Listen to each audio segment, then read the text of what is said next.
안녕하세요. 이슈타파 추봉기입니다. 이번 시간에는 미 대선 결과가 향후 미국에 어떤 영향을 미칠 것인가에 대해 살펴보고자 합니다. 크게 세 가지 측면에서 영향을 미칠 것으로 보입니다. 바이든의 의회 승인 절차는 통과했지만 이번 대선의 가장 핵심 문제인 선거 부정에 대한 의혹은 전혀 해소되지 않았습니다. 이 때문에 트럼프 지지자 7천만 명의 불만과 분노를 사게 됐고, 바이든 정권의 합법성에 대한 의혹은 그의 임기가 끝날 때까지 계속될 것으로 보입니다. 국민의 절반이 지도자를 불신하는 것은 국가적으로 갈등과 대립, 분열을 초래할 수 있습니다.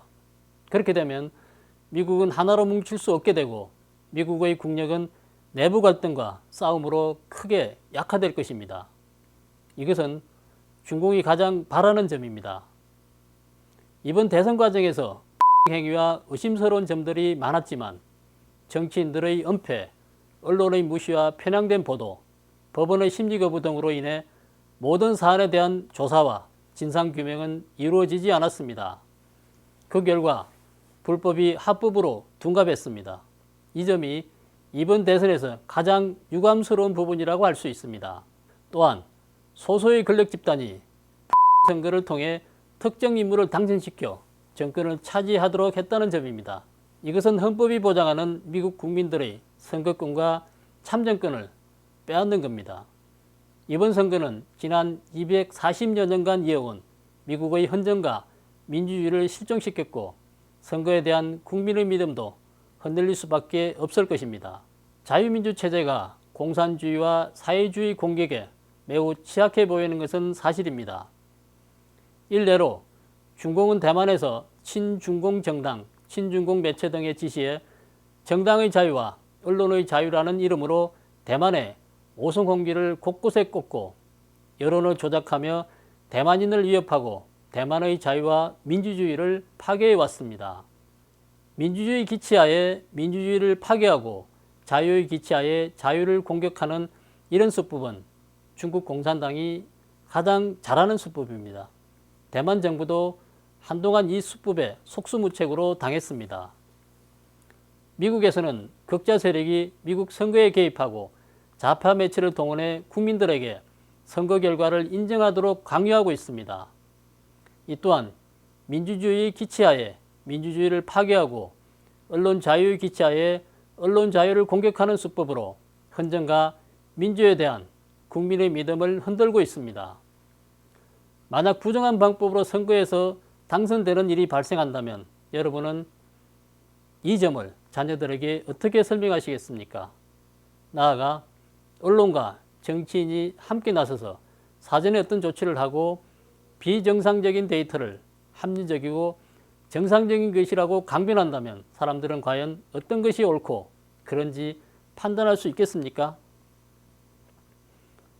이는 바로 공산주의와 사회주의가 일상적으로 사용하는 세뇌와 전복 수단입니다. 그들의 목적은 기존 질서를 파괴하고 새로운 질서를 세우는 것입니다. 그래서 그들은 온갖 수단을 동원해 기존의 질서와 체제, 도덕관념과 옳고 그름의 판단 기준을 파괴하고 유혹, 두려움, 무력함을 이용해 그들의 변이된 가치관을 받아들이도록 강요합니다. 예를 하나 들어보겠습니다. 지난해 8월 중공은 홍콩 민주파 의원 람척틴과 테드 후이를 체포했습니다.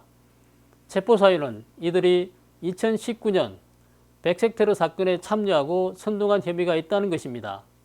하지만 람척팅은 당시 현장에 있었을 뿐이고 오히려 백색 옷을 입은 사람들에게 공격을 당한 피해자입니다.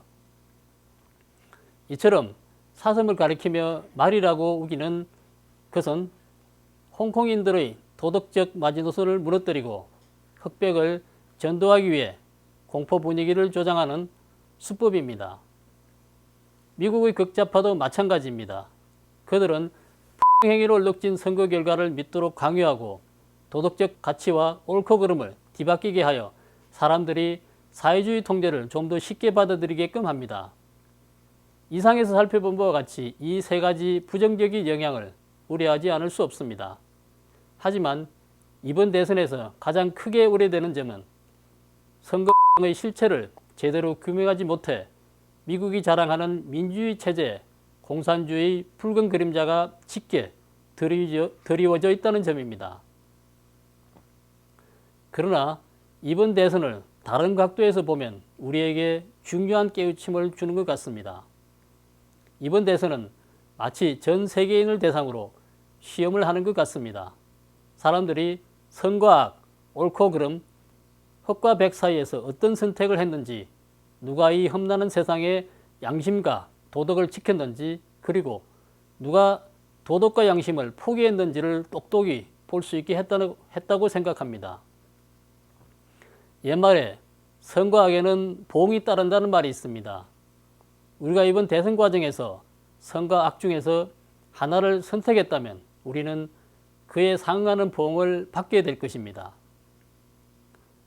오늘은 여기까지 하겠습니다. 이 영상이 마음에 드신다면 구독, 댓글, 좋아요로 눌러주시고 지인들과 공유해 주시기 바랍니다. 감사합니다.